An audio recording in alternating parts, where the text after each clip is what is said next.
আজকের এই ভিডিওটাতে তোমাদের সাথে শেয়ার করব আজকে বাড়িতে কালী পুজোর কিছু সুন্দর মুহূর্ত। এই বছরের পুজোটা কিন্তু একটু ছোট্ট করেই হচ্ছে, তার জন্য যা ডেকোরেশন যাবতীয় সবকিছু আমরাই করছিলাম। ডেকোরেশন করতে করতে মাঝে মাঝে একটু খেলাধুলাও করছিলাম, কি করব, সময়টা তো কাটাতেই হবে। দুপুর থেকে ডেকোরেশন করতে করতে সন্ধে হয়ে গেল, আর এখন আমরা বেরিয়ে পড়েছি কিন্তু ঠাকুর আনতে। আমরা ঠাকুর আনতে চলেছি নয়নদের বাড়িতে, আর প্রতি বছরের ঠাকুর কিন্তু ওর হাত ধরেই আসে। আর ওর যে আঁকা ঠাকুর বানানো, ও এক যে মন দিয়ে কাজ করে না, সেটা তো তোমরা দেখতে পাচ্ছ। আর ঠাকুরটা সত্যি অসাধারণ হয়েছে।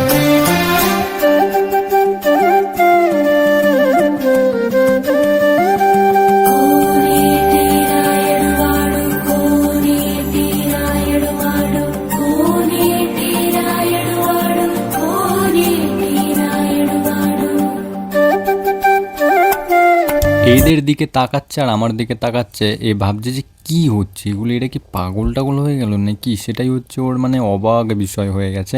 আর এই দিকে আমরা একটা ছোট্ট ফানুস ছেড়ে দিয়েছিলাম, কালী পুজো একটু বাজি না ফাটালে হয়।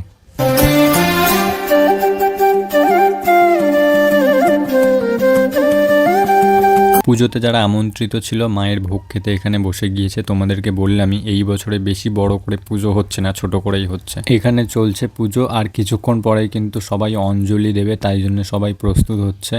আর এই ভিডিওতে তোমাদেরকে একটা নতুন মানুষকে দেখাই। এই যে মানুষটাকে তোমরা দেখছো, এরা দুজন হচ্ছে নতুন, কয়েকদিন পরে বিয়ে হতে চলেছে। আর এই যে আর একজন, এ হচ্ছে এই রাত 1টার সময় এখন গন্ডি কাটবে, তার জন্য নিচে শাড়ি টাড়ি পরে নতুন চলে এসেছে। আর এখানে 108টা প্রদীপ জ্বালানো হচ্ছে।